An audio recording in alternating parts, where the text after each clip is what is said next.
He made a Raman effect his own. He received the Nobel Prize in Physics in 1934. Raman effect, which happens where molecules reflect a light beam, causes change in the wavelength of light. A small portion of light that travels through a clear dust is a sample of chemical compound exit in direction different from the incident beam. Thank you. Have a and highlights the importance of science in our life. Science serves as the backbone of economic growth, boosts industries, improves healthcare, and contributes to improvement in agriculture to ensure food security. In addition, scientific education and research are crucial for training a skilled workforce, promoting business, and science has given us to abundantly. So has the society. We need to adopt scientific thinking, scientific temperament, scientific education flag on top of every aspect. Thank you for opportunity and once again ಹಾಗೂ ಶಿಕ್ಷಕ ಮಾತೆಯರೇ ಹಾಗೂ ಎಲ್ಲ ಮುದ್ದು ಮಕ್ಕಳೇ, ತಮ್ಮೆಲ್ಲರಿಗೂ ಮೊಟ್ಟ ಮೊದಲನೆಯದಾಗಿ ವಿದ್ಯಾರ್ಥಿ ದಿನದ ಶುಭಾಶಯಗಳು. ಈ ಟಾಪಿಕ್ಕಿಗೆ ಬರೋಕ್ಕಿಂತ ಮೊದಲು ಒಬ್ಬ ಶ್ರೇಷ್ಠ ವ್ಯಕ್ತಿ ಬಗ್ಗೆ ಒಂದು ಎರಡು ಶಬ್ದಗಳನ್ನು ಮಾತಾಡಿ ಮುಂದುವರಿತಾ ಇದ್ದೇನೆ. ಯಾಕಂತಂದ್ರೆ ಇತ್ತೀಚೆಗೆ ನಮ್ಮ ಸಾಮಾಜಿಕ ಜೀವನ ಏನಿಲ್ಲ ಬಹಳಷ್ಟು ಹಾಳಾಗಕತ್ತೈತಿ. ಸಮಾಜಕ್ಕೆ ನಮ್ಮ ಜೀವನವನ್ನು ಅರ್ಪಿಸುವುದಾಗಿರ್ಬೋದು, ಸೇವೆ ಮಾಡ್ತಕ್ಕಂಥ ಒಂದು ಮನೋಭಾವ ಮಕ್ಕಳಲ್ಲೂ ಕಡಿಮೆ ಆಗತೈತಿ, ಈಗಿನ ಯುವಕರಲ್ಲಿಯೂ ಬಹಳಷ್ಟು ಕಡಿಮೆ ಆಗತೈತಿ.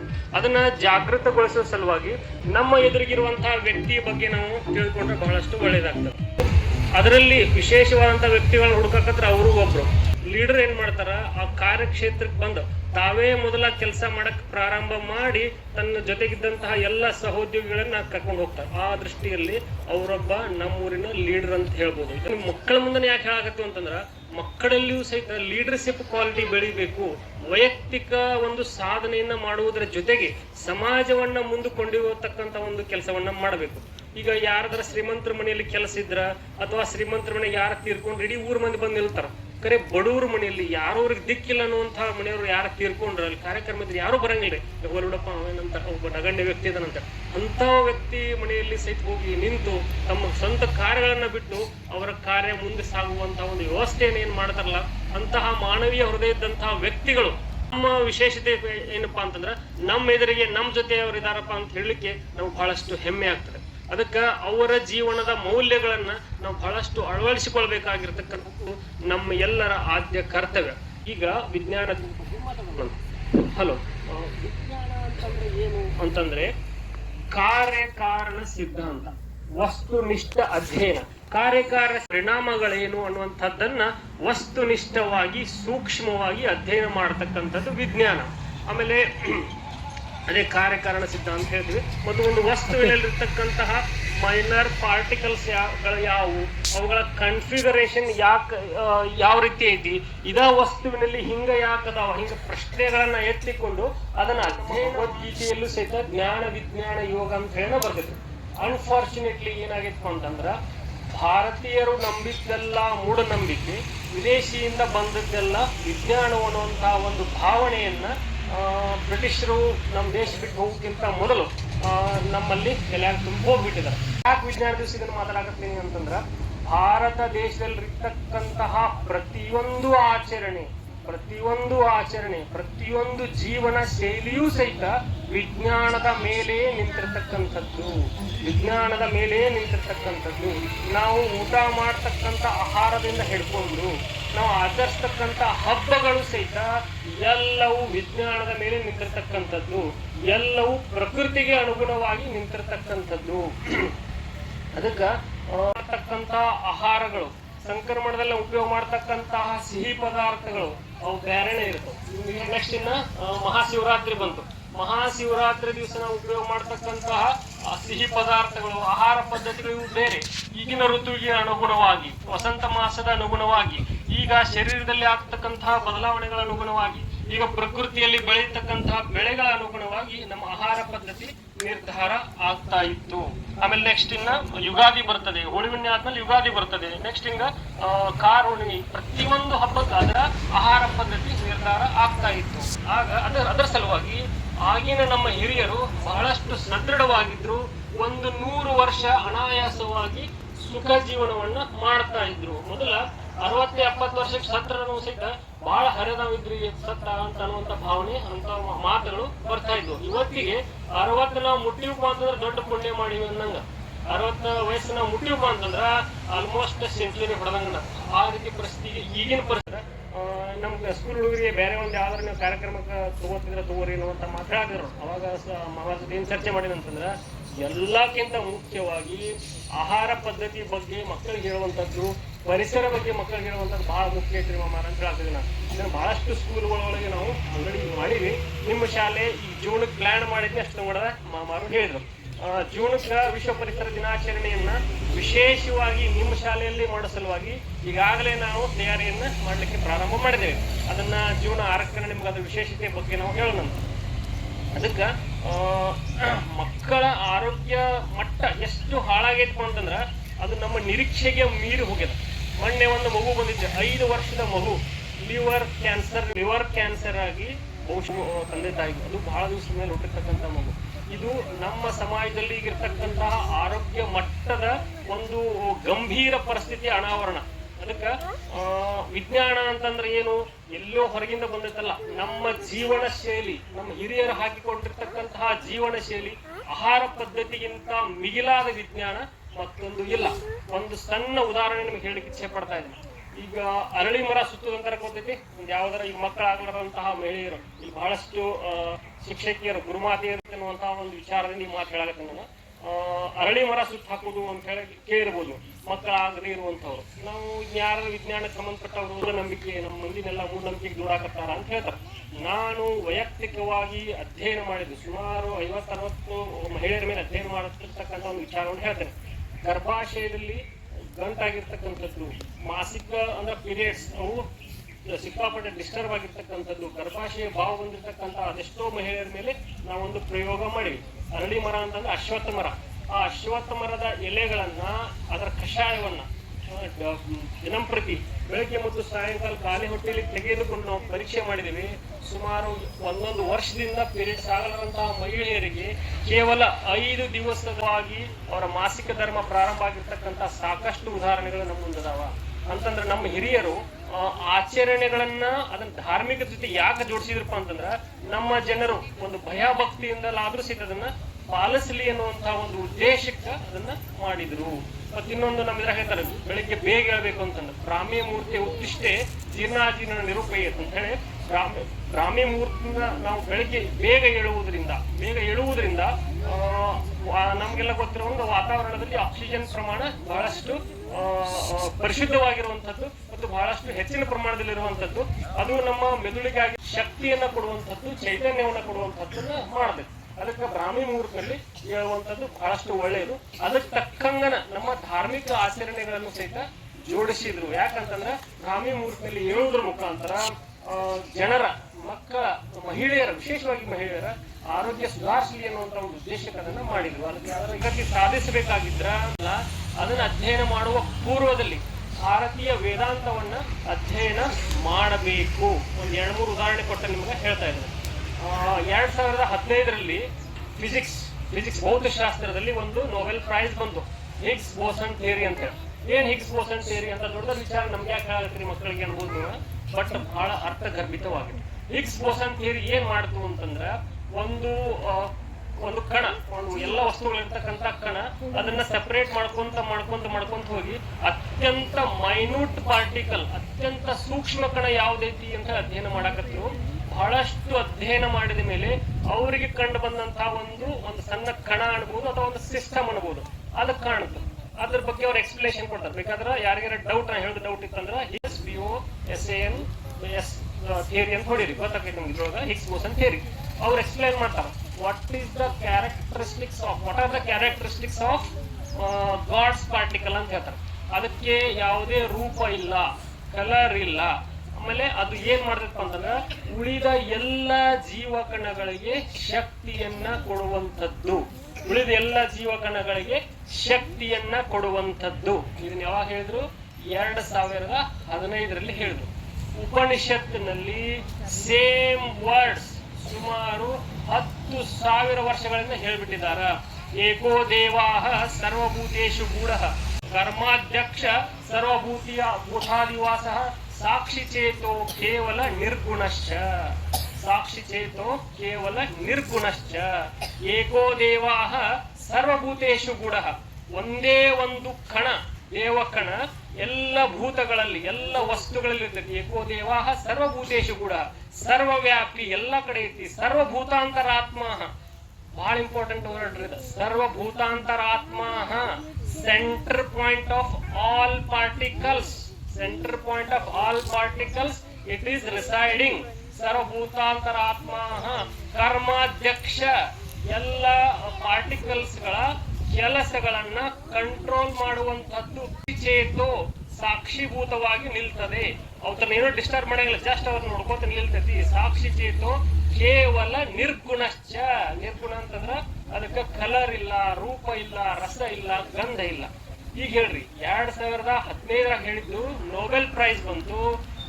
10,000 ವರ್ಷದಿಂದ ಹೇಳಿದ್ದು ಮೂಢನಂಬಿಕೆ ಅನಿಸ್ಕೊತ್ತು. ಇದರ ದೌರ್ಭಾಗ್ಯ ಯಾರ್ದು? ನಮ್ದು. ಯಾರ ದೌರ್ಭಾಗ್ಯದ?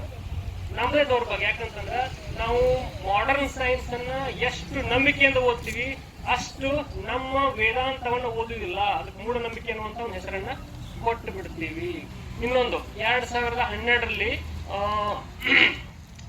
ಜೀವಶಾಸ್ತ್ರಕ್ಕೆ ಮತ್ತೊಂದು ನೊಬೆಲ್ ಪ್ರೈಸ್ ಬಂತು. ಅದು ಏನ್ ಹೇಳ್ತಿತ್ತು ಅಂತಂದ್ರ ಶರೀರದಲ್ಲಿ ಒಂದು ವಿಶೇಷವಾದಂತಹ ಶಕ್ತಿ ಕೇಂದ್ರ ಐತಿ. ಆ ಶಕ್ತಿ ಕೇಂದ್ರ ಅವಶ್ಯಕತೆ ಬಿದ್ದಂತಹ ಸ್ಥಾನಕ್ಕೆ ಹೋಗಿ ಅವಶ್ಯಕತೆ ಬರ್ತೈತಿ ಅನ್ನುವಂತಹ ಒಂದು ಸಿದ್ಧಾಂತವನ್ನು ಹೇಳಿದ್ರು. ಅದನ್ನ ಕಂಡು ಹಿಡಿದ್ರು. ಅದಕ್ಕೂ ನೊಬೆಲ್ ಪ್ರೈಸ್ ಬಂತು. ಈ ವಿಷಯವನ್ನ 5,000 ವರ್ಷ ಹಿಂದೆ ಬರೆದಿರ್ತಕ್ಕಂತಹ ಚರಕ ಸಂಹಿತೆಯಲ್ಲಿ ಐತಿ. ಕಲೆ ಕಪೋತ ನ್ಯಾಯ. ಕಲೆ ಕಪೋತ ಅಂತಂದ್ರ ಪಾರಿವಾಳ ಒಂದು ಗೂಡ್ಲೆ ಹಾಕಿರ್ತಾರ. ಕಾಳ ಹಾಕಿದ್ಮೇಲೆ ಅಲ್ಲಿ ಹೋಗಿ ಕಾಳ ಹಾಕಿದಂತ ಜಾಗಕ್ಕೆ ಹೋಗಿ ತಿಂದು ಮತ್ತೆ ತಮ್ಮ ಗೂಡನ್ನ ಸೇರ್ಕೋತಾವ. ಕಲೆ ಕಪೋತ ನ್ಯಾಯ. ಅಂದ್ರೆ ನಮ್ಮ ಶರೀರದಲ್ಲಿ ಸಪ್ತಧಾತು ಬರ್ತಾವ. ರಸ, ರಕ್ತ, ಮಾಂಸ, ಮೇದ, ಅಸ್ಥಿ, ಮಜ್ಜ ಅಂತ ಹೇಳಿ.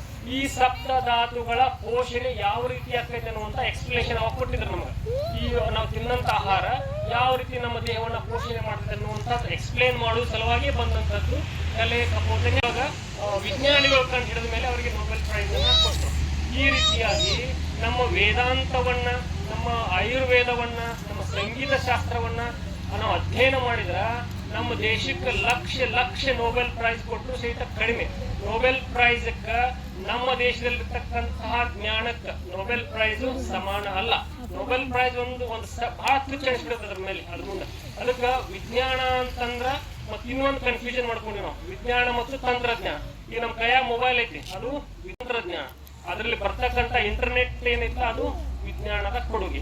ಈ ರೀತಿಯಾಗಿ ಭಾರತೀಯ ಶಾಸ್ತ್ರ ಏನಿಲ್ಲ, ನಿಜವಾದ ವಿಜ್ಞಾನದ ಒಂದು ಭಂಡಾರ, ನಿಜವಾದ ಜ್ಞಾನದ ಭಂಡಾರ. ಮೊದಲು ನಮ್ಮ ಗುರುಕುಲ ಸಿಸ್ಟಮ್ ಇತ್ತು. ಅಲ್ಲೇನ್ ಮಾಡ್ತೀರ ಅಂತಂದ್ರ 1ನೇತೆ 2ನೇತೆ 3ನೇತೆ 7ನೇ 9ನೇ ಹಿಂಗಿರ್ಲಿಲ್ಲ ಸಿಸ್ಟಮ್. ಈ ಸಿಸ್ಟಮ್ ಬ್ರಿಟಿಷರು ಕಲಿಸುವಂತ ಸಿಸ್ಟಮ್. ಅವಾಗ 64 ವಿದ್ಯೆಗಳು ನಾವು ಬರಬೇಕಾಗಿತ್ತು. 64 ವಿದ್ಯೆಗಳನ್ನ ಅವ್ರು ಯಾವಾಗ ಕಲಿತಾರಲ್ಲ ಅವಾಗ ಅವ್ರು ಪಾಸ್ ಆದಂಗ, ಅವಾಗ ಅವರು ಸಮಾಜಕ್ಕೆ ಹೋದಂಗ. ಪ್ರತಿಯೊಂದು ಪ್ರತಿ ವರ್ಷ ಹಿಡ್ಕೊಂಡು ವೇದಾಧ್ಯಯನ ಹಿಡ್ಕೊಂಡು ಎಲ್ಲ ಸಂಗೀತ ಎಲ್ಲವೂ ಕಳೆದ ಕಳ್ಳತನ ಮಾಡೋದು ಒಂದು 64 ವಿದ್ಯೆ ಒಳಗೆ ಒಂದು ವಿದ್ಯೆ ಅಂತ ಹೇಳ್ತಾರೆ. ಯಾಕಂತಂದ್ರೆ ಒಬ್ಬ ಲೀಡರ್ ಆದವಂಗ ಯಾವ ರೀತಿ ಮೋಸ ಮಾಡ್ತಾರೆ ಅನ್ನುವಂಥದ್ದನ್ನು ತಿಳಿಬೇಕಾಗ್ತದೆ ಅನ್ನೋದ್ರಿಂದ ಕಳ್ಳತನ ಯಾವ ರೀತಿ ಮಾಡ್ತಾರ, ಯಾವ ರೀತಿ ಮಾಡಬೇಕು ಅನ್ನುವಂಥ ಟೆಕ್ನಿಕ್ಸ್ ಸಹಿತ ಒಬ್ಬ ವಿದ್ಯಾರ್ಥಿಗೆ ಕಲಿಸ್ತಾ ಇದ್ವಿ. ನಾವು ಹೊರಗೆ ಬಂದ್ಮೇಲೆ ಒಬ್ಬ ಸಮರ್ಥ ನಾಯಕ ಆಗ್ಬೇಕು. ಈಗ ನಾವೇನಾಗ್ತೀವಿ, ಡಿಗ್ರಿ ತಗೊಂಡಿರ್ತೀವಿ, ಇಂಜಿನಿಯರಿಂಗ್ ಮಾಡಿರ್ತೀವಿ, ಏನೇನು ಮಾಡಿರ್ತೀವಿ, ಆದ್ರೂ ಸಹಿತ ಹೊರಗೆ ಬಂದ್ಮೇಲೆ ಏನ್ ಮಾಡ್ತೀವಿ, ನಿರುದ್ಯೋಗ ಅಂತ ಹೇಳಿ ನಾವು ಒದ್ದಾಡ್ತಾ ಇರ್ತೀವಿ. ಮತ್ತೆ ನಮಗೆ ಜ್ಞಾನ ವಿಜ್ಞಾನದಿಂದ ಬಂದೇನಂದ್ಮೇಲೆ ನಿರುದ್ಯೋಗ ಯಾಕೆ ಆಗ್ಬೇಕು? ನಮ್ಗೆ ಒಂದು ಕಂಪನಿನೇ ಯಾಕೆ ನಮ್ಗೆ ಕೆಲಸ ಕೊಡುವಂತ ಆಗ್ಬೇಕು?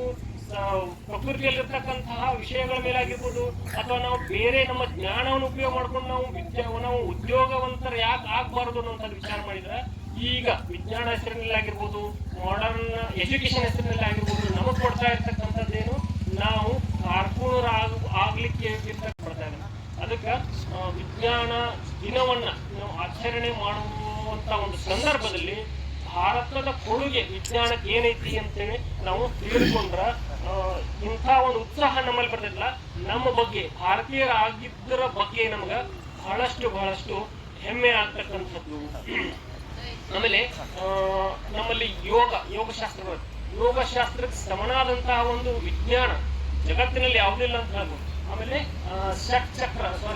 ಅಷ್ಟಚಕ್ರಗಳಂತ ಬರ್ತಾವ, ಮೂಲಾಧಾರ, ಅನಾಥ, ಮಣಿಪುರ, ವಿಶುದ್ಧಿ, ಈ ರೀತಿ ಅವೆಲ್ಲವೂ ಸಹಿತ ಶಕ್ತಿಯ ಕೇಂದ್ರಗಳು.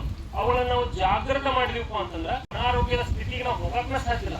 ಅದಕ್ಕೆ ಇವೆಲ್ಲವನ್ನು ಸಹಿತ ಧಾರ್ಮಿಕ ಹಿನ್ನೆಲೆಯಲ್ಲಿ, ಆಧ್ಯಾತ್ಮಿಕ ಹಿನ್ನೆಲೆಯಲ್ಲಿ ಯಾಕೆ ಹೇಳಿದಾರಪ್ಪ ಅಂತಂದ್ರೆ ಅವುಗಳನ್ನ ನಾವು ಆಚರಣೆ ಮಾಡಲಿ ಅಂತ. ಬಟ್ ನಮ್ಮ ದುರಂತ ಏನು ಅಂತಂದ್ರೆ ನಮಗೆ ಏನು ಕಲಿಸ್ಬೋದಪ್ಪ ಅಂತಂದ್ರೆ ಇವೆಲ್ಲ ಮೌಢ್ಯಗಳು. ಹೊರದೇಶದಿಂದ ಏನ್ ಮಾಡ್ತಾ ಅದಷ್ಟ ವಿಜ್ಞಾನ, ಅದ್ರ ಕಲತ್ರ ನಾವು ದೊಡ್ಡ ಶಾಣ್ಯರು, ಇಲ್ಲ ಅಂತಂದ್ರೆ ನಾವು ಮೂಢರು ಅನ್ನುವಂತಹ ಒಂದು ಪರಿಕಲ್ಪನೆ ನಮ್ಮಲ್ಲಿ ಮೂಡಿಸ್ಬೋದು. ಅದಂತಹ ದುರಂತ ಮತ್ತೊಂದಿಲ್ಲ.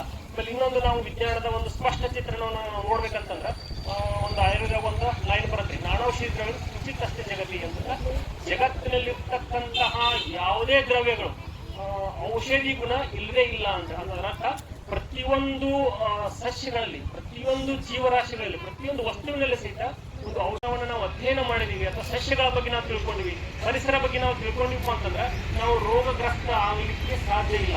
ಪ್ರತಿಯೊಂದಕ್ಕೆ ಯಾಕೆ ರೋಗ ಹಸ್ತಿರಿ ಅಂತ ನೀವು ಕೇಳ್ಬೋದು. 2026 ಅಂದ್ರೆ ನೆಕ್ಸ್ಟ್ ಇಯರ್ದಿಂದ ಸ್ಟ್ಯಾಟಿಸ್ಟಿಕ್ಸ್ ಏನ್ ಹೇಳ್ತಿತ್ತು ಅಂತಂದ್ರೆ 20 ರಿಂದ 30 ಲಕ್ಷ ಕ್ಯಾನ್ಸರ್ ಕೇಸ್ಗಳು ಪ್ರತಿ ವರ್ಷ ಬರ್ತಾವು ಅಂತೇಳಿ ಅದೇನು ಹೇಳಾಗುತ್ತೆ. ಅದರ ಒಂದು ಪರಿಣಾಮ, ಅದರ ಒಂದು ಡೇಂಜರ್ ಸ್ಥಿತಿ ಈಗಿಂದ ಪ್ರಾರಂಭ ಆಗ್ತಾ ಇದೆ. ಬಹಳಷ್ಟು ಸಣ್ಣ ಮಕ್ಕಳಲ್ಲಿ, ಯಾವುದೇ ದುರಭ್ಯಾಸ ಮಾಡದೇ ಇರತಕ್ಕಂತಹ ವ್ಯಕ್ತಿಗಳಲ್ಲಿ, ವಿಶೇಷವಾಗಿ ಮಹಿಳೆಯರಲ್ಲಿ ಬಹಳಷ್ಟು ಕ್ಯಾನ್ಸರ್ ಕೇಸ್ಗಳು ಡಿಟೆಕ್ಟ್ ಆಗ್ತಾ ಇದ್ದಾವೆ. ಒಂದು ವೇಳೆ ನಮ್ಮ ಜನಸಂಖ್ಯೆಯಲ್ಲಿ ಬಹುಭಾಗ ಜನರು ರೋಗಕ್ಕೆ ತುತ್ತಾದಪ್ಪ ಅಂತಂದ್ರೆ ಯಾವ ಆರೋಗ್ಯವೂ ಸಹಿತ ವಿಜ್ಞಾನದ ಒಂದು ಪ್ರಮುಖ ಅಂಗ. ಆ ದೃಷ್ಟಿಯಿಂದ ನಾವು ಇದೆಲ್ಲ ತಿಳ್ಕೊಳ್ಬೇಕು, ಪರಿಸರ ಬಗ್ಗೆ ತಿಳ್ಕೊಳ್ಬೇಕು. ಪರಿಸರದಂತ ದೊಡ್ಡ ವಿಜ್ಞಾನಿ, ಪರಿಸರದಂತ ದೊಡ್ಡ ಜ್ಞಾನ ಭಂಡಾರ ಮತ್ತೊಂದಿಲ್ಲ. ಅದಕ್ಕೆ ನಮ್ಮ ಸುತ್ತಮುತ್ತ ಇರತಕ್ಕಂತಹ ಎಲ್ಲ ಸಸ್ಯಗಳ ಒಂದು ಗುಣಗಳನ್ನ ನಾವು ತಿಳ್ಕೊಂಡು ಅಂತಂದ್ರೆ ಪರಿಸರ ಹಾಳಾಗೋದು ಕಡಿಮೆ ಆಗ್ತದೆ.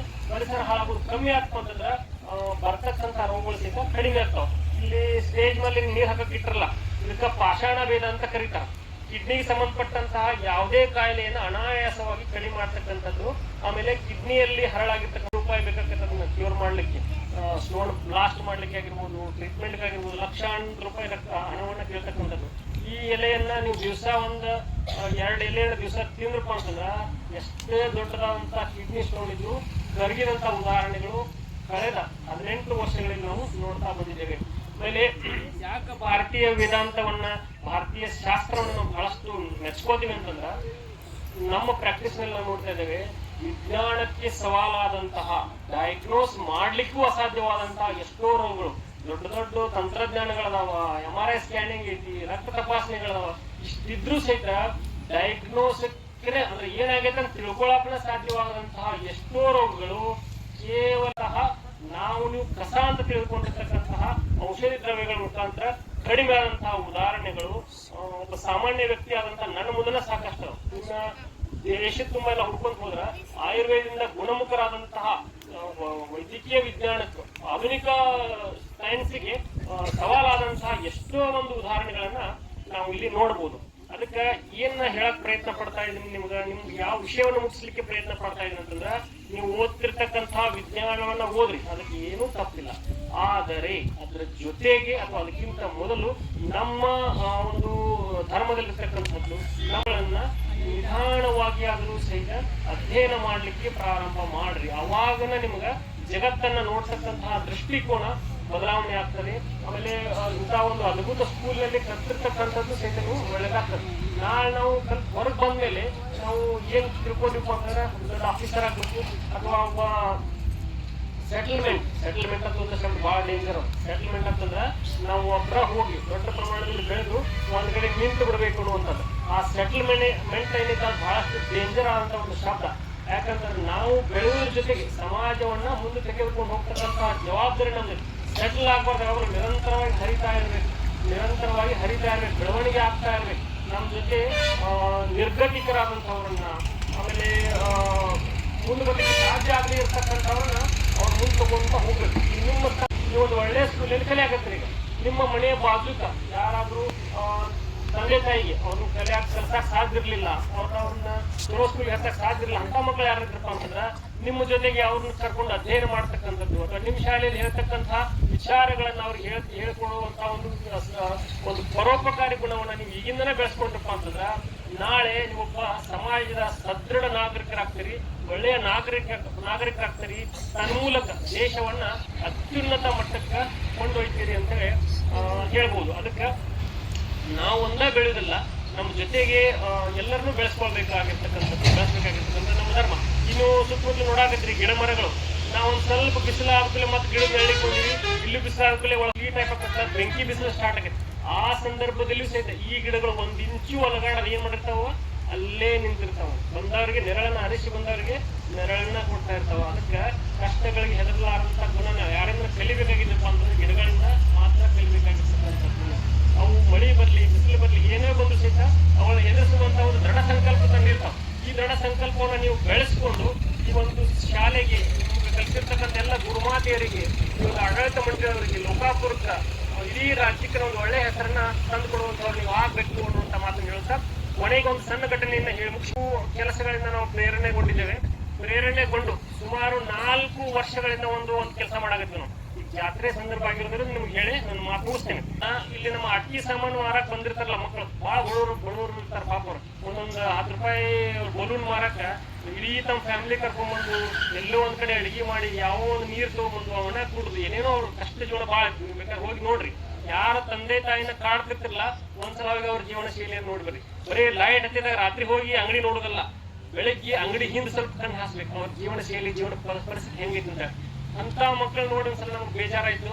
ಅದಕ್ಕೆ ನಮ್ ಎಲ್ಲ ಮಿತ್ರ ಮಂಡಳಿಯವ್ರು ಕುಡ್ಕೊಂಡು ನಮ್ಮ ಊರಿಗೆ ಬಂದಿರ್ತಾರ ಅಂದ್ಮೇಲೆ ನಮ್ಮ ಊರ ಜಾತ್ರೆಗೆ ಜೀವಗಳಿಂದ ತುಂಬಾರನ್ನ ಆಟಿಕೆ ಸಾಮಾನು ಮಾರೋ ಅವ್ರಿಗೆ ಏನಾದ್ರು ಒಂದು ಮಾಡ್ಬೇಕಂತ ವಿಚಾರ ಮಾಡಿ ಅಲ್ಲಿರ್ತಕ್ಕಂಥ ಸುಮಾರು ಕೊಡುವಂತಹ ಒಂದು ವಿಚಾರವನ್ನ ನಾವು ಮಾಡಿದೀವಿ. ಲಾಸ್ಟ್ 4 ವರ್ಷದಿಂದ ಹೊಸ ಬಟ್ಟೆಗಳನ್ನ ಅವ್ರಿಗೆ ನಾವು ಕೊಡಿಸ್ತೀವಿ. ಅವ್ರ ಮಕ್ಕಳು ಎಷ್ಟೋ ಇಲ್ಲ, 10 ಇರ್ಲಿ 20 ಇರ್ಲಿ 30 ಮಕ್ಕಳು ಬೇಕಾದಷ್ಟು ಅಲ್ಲಿ ಜಾತ್ರೆಯಲ್ಲಿ ಬಂದಿರತಕ್ಕಂತಹ ಎಲ್ಲ ಅಂಗಡಿಕಾರರ ಮಕ್ಕಳಿಗೆ ಒಂದು ದಿವಸ ಸರ್ವೆ ಮಾಡಿಕೊಂಡು ಅವರಿಗೆ ನಾವು ಹೊಸ ಬಟ್ಟೆಯನ್ನ ಕೊಡಿಸ್ತಾ ಇದ್ದೀವಿ. ಈ ಮೂಲಕ ನಾವಷ್ಟೇ ಬದುಕುವುದಲ್ಲ, ನಮ್ಮ ಸುತ್ತಮುತ್ತ ಇರುವವರು ಬದುಕೊಂಡು ನೋಡ್ಕೋಬೇಕು. ವಿವೇಕಾನಂದರ ಒಂದು ಮಾತು ಹೇಳಿ ಮುಗಿಸ್ಬಿಡ್ತೇನೆ. ವಿವೇಕಾನಂದರು ವೀರ ಸನ್ಯಾಸಿ ಬರೀ ಕಾಲ್ನಡಿಗೆಯಲ್ಲಿ ಇಡೀ ದೇಶವನ್ನ ಸುತ್ತಿದ್ರು. ಯಾಕೆ ಸುತ್ತಿದ್ರು ಅಂತಂದ್ರೆ ಇಂತಹ ವೇದಾಂತವನ್ನ ಹೊಂದಿರತಕ್ಕಂತಹ ದೇಶ ಒಂದ್ ಕಡೆ ಕಡು ಬಡತನ, ಇನ್ನೊಂದ್ ಕಡೆ ಬಹಳಷ್ಟು ಸಿರಿವಂತಿಕೆ, ಈ ರೀತಿ ಯಾಕೈತಿ ಅನ್ನುವಂಥದ್ದನ್ನ ಅಧ್ಯಯನ ಮಾಡ್ಲಿಕ್ಕೆ ಕನ್ಯಾಕುಮಾರಿವರೆಗೆ ಬರಿಗಾಲಿನಿಂದ ನಡೆದುಕೊಂಡು ಹೋಗಿ ಡಿಸೆಂಬರ್ 25 ನಾವೇನ್ ತಿಳ್ಕೊಂಡ್ವಿ, ಡಿಸೆಂಬರ್ 25 ಕ್ರಿಸ್ಮಸ್ ಅಂತ ಅಷ್ಟ ತಿಳ್ಕೊಂಡ್ವಿ. ಅದರ ಜೊತೆಗೆ ವಿವೇಕಾನಂದರು ಕನ್ಯಾಕುಮಾರಿಯಲ್ಲಿ ಹೋಗಿ ಬಂಡೆಗಲ್ಲಿನ ಮೇಲೆ ಕುಂತು ಸಮುದ್ರವನ್ನು ಈಜಿ ಬಂಡೆಗಲ್ಲಿನ ಮೇಲೆ ಕುಂತು ತಪಸ್ಸನ್ನು ಮಾಡಿದಂತಹ ದಿನ. ಅವರು ತಪಸ್ಸನ್ನ ಮಾಡಿ ಏನ್ ಕಂಡ್ಕೊಂಡ್ರು ಅಂತಂದ್ರ ದೇಶದ ಇಂದಿನ ಪರಿಸ್ಥಿತಿಗೆ ಕಾರಣ ಏನು, ಅವಾಗ ಅವರು ಹೊಳೆದಿರ್ತಕ್ಕಂಥ ಒಂದು ಫಾರ್ಮುಲಾ ಏನು ಅಥವಾ ಕಾರಣಗಳೇನು ಅಂತಂದ್ರ ಅಜ್ಞಾನ, ಅಹಂಕಾರ ಇವೇ ನಮ್ಮ ಪತನಕ್ಕೆ ಮೂಲ ಕಾರಣ. ಅದಕ್ಕೆ ಅವ್ರ ಫಾರ್ಮುಲಾ ಏನ್ ಕಂಡಿಡಿದ್ರಪ್ಪ ಅಂತಂದ್ರ ತ್ಯಾಗ ಮತ್ತು ಸೇವೆ, ತ್ಯಾಗ ಮನೋಭಾವನೆಯಿಂದ ಮತ್ತು ಸೇವಾ ಮನೋಭಾವನೆಯಿಂದ ನಾವೆಲ್ಲರೂ ಬದುಕಿದೀವಪ್ಪ ಅಂತಂದ್ರ ದೇಶಕ್ಕೆ ನಾವು ಎಂಥ ಕೊಡುಗೆಯನ್ನು ಕೊಡಬಹುದು, ದೇಶಕ್ಕೆ ಸಾಧ್ಯ ಇಲ್ಲ. ಅದಕ್ಕೆ ಅವ್ರೊಂದು ಮಾತು ಹೇಳ್ತಾರೆ, ಏನ್ ಹೇಳ್ತಾರಪ್ಪ ಅಂತಂದ್ರ ನಮ್ಮ ಸುತ್ತಲೂ ಇರುವಂತಹ ಜನರು ಬಡತನದಿಂದ, ಹಸಿವೆಯಿಂದ, ದಟ್ಟ ದಾರಿದ್ರ್ಯದಿಂದ ಬಳಲುತ್ತಿರುವಾಗ ನಾವು ಆಡಂಬರದ ಜೀವನ ನಡೆಸುವುದೇ ದೇಶದ್ರೋಹ ಅಂತ. ಎಂತ ಮಾತು ಜಗತ್ತಿನ ಯಾರು ಹೇಳಕ್ ಸಾಧ್ಯ ಇಲ್ಲ ಅದನ್ನ.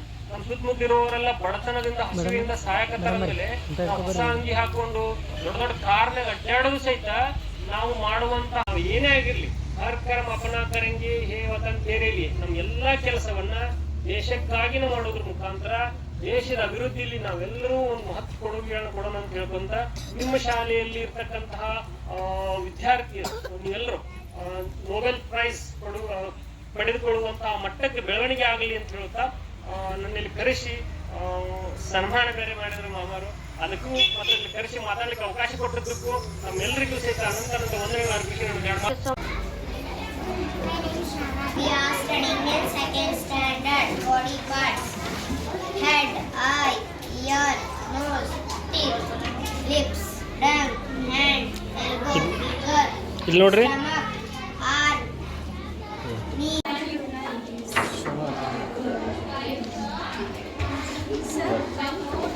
When you come in the middle of the earth, it's called solar eclipse. When earth come middle of the sun and moon, it's called lunar. ಅದೇ ಹೇಳ್ತಾರೆ